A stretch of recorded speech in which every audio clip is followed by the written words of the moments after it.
sur la demande d'IRM, il faut absolument détailler les symptômes de la patiente.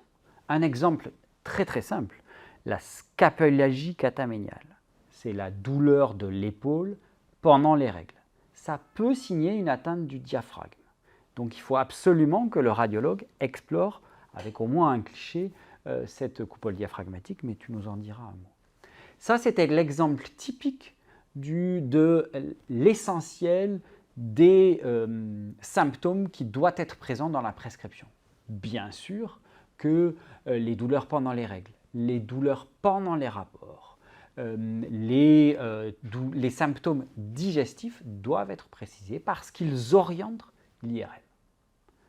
Dans l'échographie spécialisée, c'est encore plus vrai, puisque l'échographie spécialisée, en fait, pour moi, elle précise l'IRM, notamment au niveau des tuniques digestives, mais tu nous en reparleras. Donc là, vraiment, on a besoin de mettre l'examen clinique, l'interrogatoire pour pouvoir te guider. En tout cas, c'est ce que j'espère t'apporter quand je fais une prescription d'IRM. Il y a peut-être une petite chose que j'oubliais aussi, c'est les antécédents. Absolument préciser au radiologue de quoi a bénéficié comme chirurgie la patiente dans ses antécédents pour pouvoir bien faire la différence entre des lésions actives et des cicatrices de chirurgie. Tout à fait. Ces antécédents chirurgicaux sont très importants. Pourquoi? Parce que ces antécédents chirurgicaux vont amener des cicatrices au niveau du pelvis qui peuvent mimer des lésions d'endométriose et du coup nous gêner après dans la reconnaissance de ces lésions. Donc pour nous, il est capital d'avoir ces précisions-là. De la même façon, il est très important de savoir de quoi la patiente se plaint et surtout si vous avez trouvé quelque chose à l'examen clinique. Puisque bien sûr, nous allons plus nous focaliser sur ces zones qui peuvent être des zones douloureuses. Ensuite, il est important de bien préciser les contre-indications possibles de l'IRM dans cette demande, telles que la claustrophobie. Même si on n'est pas entièrement dans la machine, certaines patientes ont parfois du mal à le supporter. On ne va aussi pas oublier la prise de traitements médicamenteux, en particulier la contraception, qui peuvent là aussi réussir à faire varier les lésions et leur aspect. On n'oubliera pas non plus le nombre de grossesses et d'enfants qui peuvent aussi changer à la fois l'aspect de l'utérus et faire évoluer aussi les lésions d'endométriose.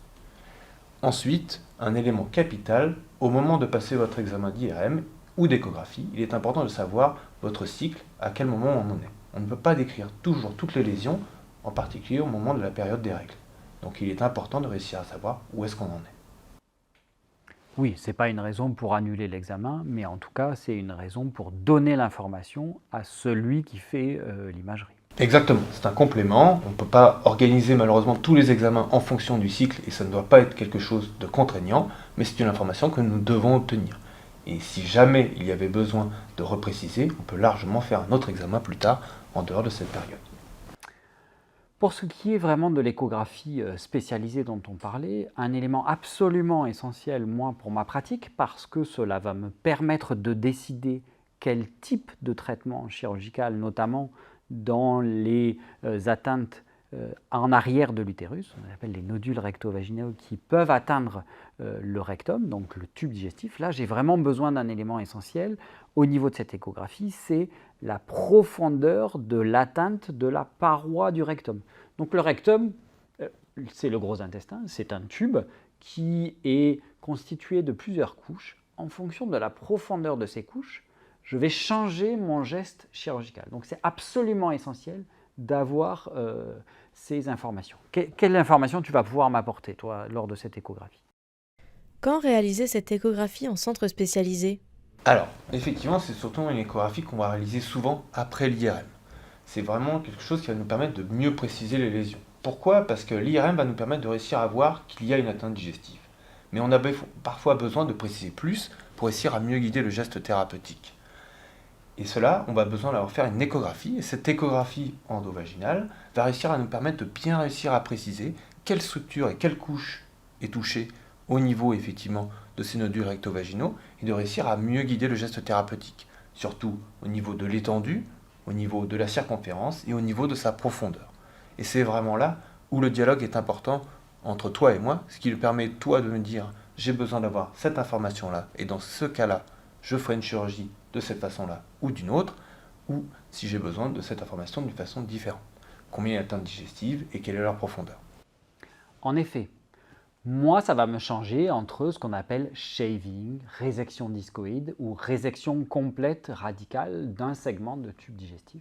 Cette échographie spécialisée, qui est pratiquée, comme vous l'a dit Benoît, la plupart du temps par voie vaginale, dans d'autres centres, elle est pratiquée par voie rectale, mais c'est ça qui a vraiment un impact sur mon choix chirurgical, donc sur votre prise en charge, et c'est en cela qu'elle est essentielle, en cela qu'il est essentiel d'avoir un dialogue entre nous, parce que ça a un impact vraiment direct et pratique sur votre prise en charge.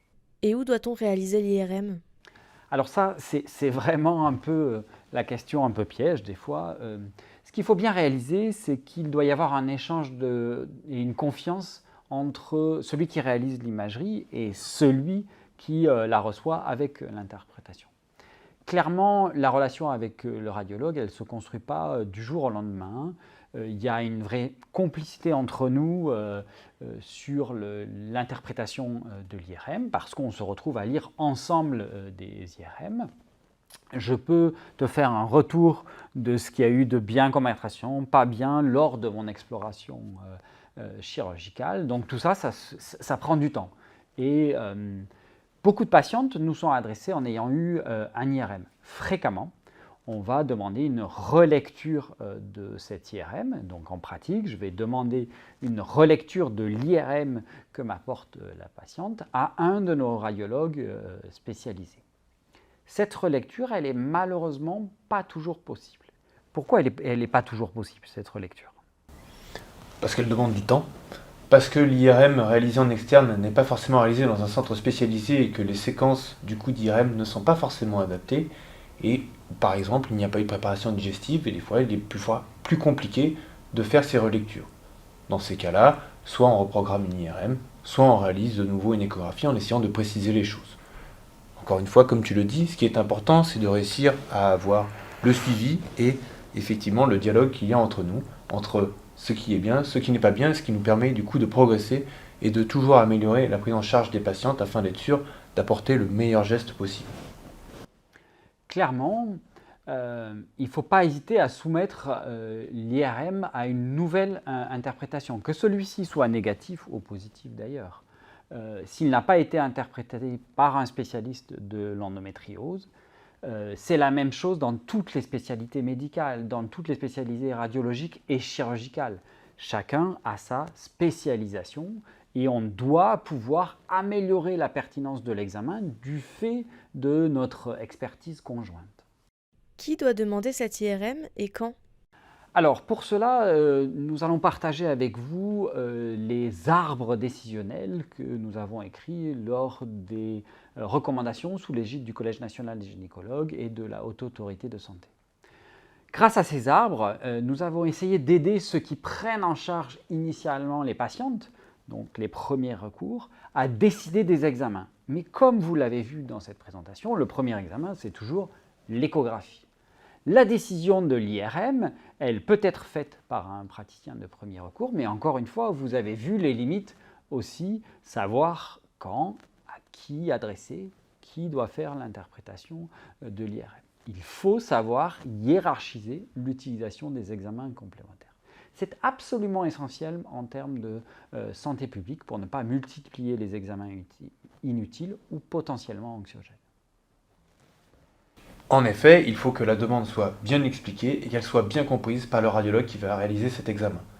Il est évident que tous les centres de référence ne peuvent pas absorber toutes les demandes d'examen et qu'il est important aussi d'avoir ce maillage territorial qui permettra aussi de permettre à avoir des IRM en dehors d'un centre spécialisé qui pourra être relu plus tard si le besoin s'en fait sentir. Je pense que le soignant de premier recours peut tout à fait aussi appeler un radiologue et discuter de la pertinence d'un examen. Nous, on a la chance de travailler à côté et d'avoir cet échange, mais il est tout à fait logique de l'avoir aussi chez les praticiens de premier recours. Tout à fait. Merci pour votre attention. Nous espérons avoir déjà un petit peu répondu sur la question de cette articulation entre le soignant et le radiologue. Et probablement un des messages principaux, c'est quand même effectivement cette collaboration et cet échange que l'on se doit d'avoir. Merci pour votre attention et à bientôt.